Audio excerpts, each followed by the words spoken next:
Your obsession with reading a book a week is actually making you dumber. The productivity culture has lied to you, rebranding mindless skimming as self-improvement. It's a dangerous trap because it creates the illusion of progress while completely starving your brain of the time it needs to reflect, question, and apply the information. You aren't learning, you're just turning your mind into a temporary landfill for unread text. Let's break down the exact shift you need to make to turn just 5 pages a day into a genuine competitive advantage. We've all seen the LinkedIn posts and the aesthetic Instagram reels. Someone smiling next to a towering stack of hardbacks, confidently announcing they've just finished book number 42 for the year. It looks impressive. It feels like the ultimate marker of a disciplined, evolving mind.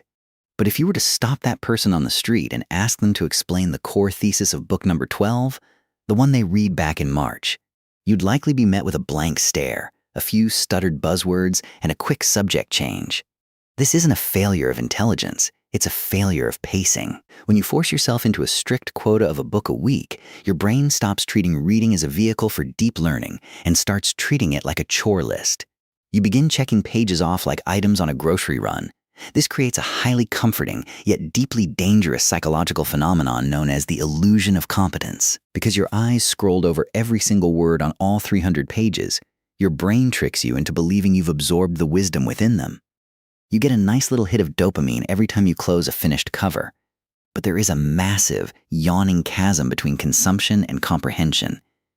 When you rush through text to hit a weekly deadline, you are merely skimming the surface. You are loading information into your short-term working memory, your brain's temporary scratch pad, where it sits just long enough for you to feel smart before evaporating into thin air the moment you open the next title on your list. Think about how a sponge works. If you place a dry sponge under a dripping faucet, it slowly and efficiently absorbs every drop, expanding and holding onto the water. But if you blast that same sponge with a high-pressure fire hose, the sheer volume and velocity of the water just repels off the surface. The sponge stays relatively dry inside, while the water rushes uselessly away. Your mind reacts to a 52-book-a-year pace exactly like that sponge under a fire hose. You are blasting your cognitive battery with a relentless stream of arguments, data points, and narratives without giving the mental soil any time to settle. Real learning requires friction. It requires you to stop at the end of a paragraph, look out the window, and think, is that actually true? How does this connect to what I experienced last Tuesday? It requires you to disagree with the author, to underline sentences, and to let ideas collide with your existing worldview. When you eliminate that space in the name of speed, you aren't building a sharper mind. You are just building a beautifully packaged graveyard of unremembered ideas, trading the quiet, transformative power of deep wisdom for a set of vanity metrics that look good on a screen but leave your life completely unchanged. Once you fall into the trap of the illusion of competence, a secondary, much quieter crisis begins to take root in your mind. It's what we can call the cognitive backlog. When you finish that book on a Sunday night just to hit your weekly quota and immediately crack open the next one on Monday morning, you aren't just shifting gears. You are burying active ideas alive. Your brain needs a structural pause to process complex concepts. In cognitive science, this is closely linked to memory consolidation. When you read something truly profound, your brain requires downtime, sleep, and mental white space to construct new neural pathways and integrate that fresh data into your existing mental model of the world. But when you deny your brain that breathing room, the consequences are immediate. You are constantly piling new, heavy concepts on top of an already shaky foundation. The old information hasn't been processed yet. It's still floating around in a chaotic, half-baked state when the new wave of insights comes crashing down. Before long, your mind becomes a cluttered desktop with 50 different tabs open at the same time. You feel a vague sense of intellectual anxiety. You know you read something brilliant about decision-making frameworks 3 weeks ago, but you can't quite articulate it, and you certainly can't apply it. This mental traffic jam turns your brain into a bottleneck, rendering you functionally paralyzed. Instead of feeling enlightened, you feel subtly overwhelmed, suffering from a form of information obesity where you are constantly consuming but never digesting. The ultimate irony of the 52-book-a-year sprint is that it forces you to prioritize the act of reading over the utility of the text. Books are not meant to be museum pieces that you just walk past and admire. They are tools designed to change your behavior, your business, your health, or your relationships. If you read a brilliant book on behavioral economics or habits, but you don't change a single daily routine as a result, that book was a failure for you. You didn't actually learn anything. You just engaged in a highbrow form of entertainment. True execution takes time. It requires you to put the book down, step away from the desk, and experiment with the ideas in the real world. If a chapter sparks an idea for your business, the correct response isn't to hurry to the next chapter to stay on schedule. The correct response is to close the book for 3 days and build the thing. But the rigid 52-book framework punishes this behavior. It makes you feel guilty for pausing. It conditions you to believe that spending an entire month wrestling with, implementing, and mastering a single, dense masterpiece is a failure, while mindlessly skimming through 4 mediocre, easily digestible books is a victory. You end up trading the slow, messy, compounding reward of real-world execution for the cheap, instant gratification of flipping to the final page. So if you're tired of the endless consumption loop and you actually want to start executing, you don't need another 300-page book to skim. You need a daily blueprint. I've put together a 30-day practical roadmap designed to help you master your discipline, reset your mindset, and build habits that actually stick, completely free of the usual information overwhelm. The link to claim your roadmap is right down in the description below. While you're down there, hit that follow button so you don't miss out on how we actually apply these frameworks. Because if we don't fix the way we approach our information diet right now, we run into a much bigger danger, which brings us directly to our final point. When you prioritize the sheer volume of your reading over the depth of your execution, you inevitably run into a structural problem: time. There are only so many hours in a week. To cross 52 books off a list in a single year, you have to make a quiet, structural compromise on the type of literature you consume. You simply cannot read 52 dense, paradigm-shifting, deeply challenging texts in 12 months. Your brain would melt, and your schedule would shatter. To survive the pace, you naturally start gravitating toward books that are easy to digest. You look for books with wide margins, short chapters, and predictable structures. In the self-improvement and business niches, this usually means consuming books that are essentially a single, simple blog post stretched out over 250 pages of repetitive anecdotes. You start reading books that tell you exactly what you already want to hear, written in a language you already completely understand. Without realizing it, your quest for massive intellectual growth accidentally creates a highly curated, hyper-efficient echo chamber. You aren't expanding your mind. You are just outsourcing the validation of your existing biases to best-selling authors. Real intellectual growth doesn't happen when you read a book and nod your head in agreement for 5 hours. It happens when you encounter an idea that makes you genuinely uncomfortable. It happens when an author presents an argument that systematically dismantles a belief you've held for a decade, forcing you to sit in the messy, frustrating space of cognitive dissonance, the mental discomfort of holding 2 conflicting beliefs at once. But sitting in that space takes an immense amount of time and mental energy. It requires you to stop reading, reread the same paragraph 3 times, and maybe even look up opposing articles to see who is right. The 52-book-a-year framework aggressively penalizes this depth. If you spend 4 days wrestling with a single counterintuitive chapter, you fall behind on your weekly quota. So, your brain learns to optimize for speed instead of truth. Whenever you hit a dense, challenging section that requires deep analytical thought, you subconsciously skim right past it, looking for the next light anecdote or familiar piece of advice that allows you to maintain your reading velocity.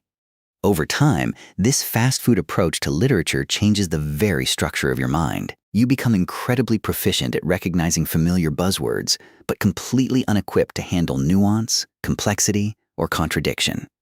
You become a victim of a sophisticated form of intellectual regression. You are reading more than ever, yet your ability to think critically, challenge assumptions, and generate original insights is actively atrophying.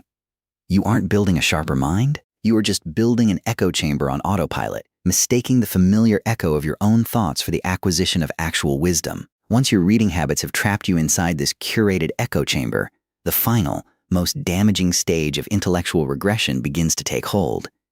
You lose your unique voice. When you are constantly pumping other people's highly polished, pre-packaged opinions into your brain at the breakneck speed of a book a week, you aren't actually giving your own mind the quiet space it needs to generate a single original thought. Your brain stops producing its own ideas and simply becomes a passive mirror, reflecting the collective consensus of whatever happens to be trending on the bestseller lists. This is the ultimate cost of information overconsumption, the total extinction of deep, independent reflection. In our rush to consume, we have completely forgotten the historical relationship between reading and thinking. Throughout history, the greatest thinkers, innovators, and creators didn't read to replace their thoughts. They read to spark them. Reading was meant to be a collaborative dialogue between the author and the reader. You read a chapter, you close the book, and then you let that new idea sit in the quiet corners of your mind, marinating, colliding with your own unique life experiences, and eventually morphing into something entirely new. But when you are running a 52-book marathon, there are no quiet corners left. Your mental landscape is constantly crowded with a non-stop, overlapping noise of external voices. The moment you finish a chapter, instead of sitting in silence and letting your mind wander to find its own creative connections, you are immediately forcing it to process the next chapter, the next framework, the next author's perspective. You become a beautifully trained parrot. You can quote the latest productivity gurus verbatim, you can effortlessly summarize the top 5 business frameworks of the year, and you can repeat complex economic theories on command. But if someone asks you, what do you actually think about this based on your own unique perspective? You find yourself completely empty-handed. Your ability to think from first principles, to strip a problem down to its most basic truths and build an original solution from the ground up, has completely atrophied. This constant influx of external data creates a subtle, deeply rooted intellectual dependency. You start believing that you aren't qualified to have an opinion on a subject unless you've read 3 books on it first. You stop trusting your own intuition, your own observation, and your own logical deduction. If a real-world problem arises in your business or your personal life, your first instinct isn't to sit quietly with a blank sheet of paper and think it through. Your first instinct is to open an app, buy another book, and look for someone else's ready-made blueprint. By prioritizing the superficial velocity of your reading over the profound depth of your independent reflection, you are essentially outsourcing your intellect. You are transforming your mind from a dynamic, creative factory that produces unique insights into a stagnant, dusty warehouse that merely stores other people's inventory. You aren't growing wiser. You are just becoming an elegant database of borrowed wisdom, walking through life with a head full of answers but completely incapable of asking an original question. When you realize that your mind has become a dusty warehouse for other people's borrowed wisdom, you hit a crossroad. You can either keep running on the vanity metric treadmill, or you can choose the path of the intellectual architect. To reclaim your voice and stop the extinction of original thought, you have to replace the frantic race for volume with a deliberate return to depth. You need to transition from a chaotic state of hyperconsumption to a disciplined practice of structural mastery, a concept best described as mono-reading. Mono-reading is the exact antithesis of the 52-book sprint. It is the countercultural act of treating a book not as a disposable piece of content to be burned through, but as an interactive laboratory. Instead of skimming 4 books a month to feel productive, you commit to living inside a single, deeply challenging, paradigm-shifting masterpiece for an entire month, or even 2. You read it slowly. You read it destructively. When you practice mono-reading, your relationship with the text fundamentally shifts. You are no longer a passive passenger rushing to reach the final page. You are an active investigator. You read a chapter, and then you intentionally leave the book on your nightstand for 3 days. You let the author's arguments bounce around in your head while you are walking the dog, making coffee, or sitting in traffic.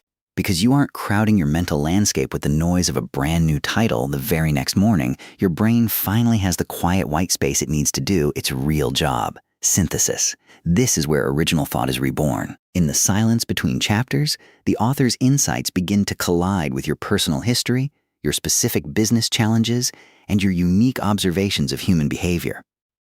The ideas marinate. They mutate. They stop being isolated quotes you memorize to look smart and instead become integrated tools that alter the way you perceive reality. You begin to notice patterns the author never explicitly mentioned, generating original insights from first principles because you gave your mind the luxury of uninterrupted processing time. Furthermore, mono-reading unlocks the power of rereading. The productivity culture has conditioned us to view reading a book twice as a waste of valuable time, a step backward on our yearly quota. But the truth is, you cannot truly understand a dense, profound book on the first pass. The first time you read a masterpiece, you are just mapping the terrain. You are understanding the basic vocabulary and structure. It is only during the second, third, or fourth reading that you can actually look under the hood. As the philosopher Naval Ravikant beautifully noted, you are much better off reading the best 100 books over and over again until they become part of your psychological DNA than reading all the books in the world and retaining none of them. When you master a handful of core texts, you build an unshakable intellectual foundation. You develop a sharp, reliable lens through which you can analyze any new problem, filter out modern misinformation, and execute with clinical precision. You stop suffering from information obesity and start experiencing cognitive agility. By slowing down, cutting out the noise, and committing to the deep, messy work of mastery, you finally break free from the trap. You stop reading to look smart, and you finally start reading to become dangerous.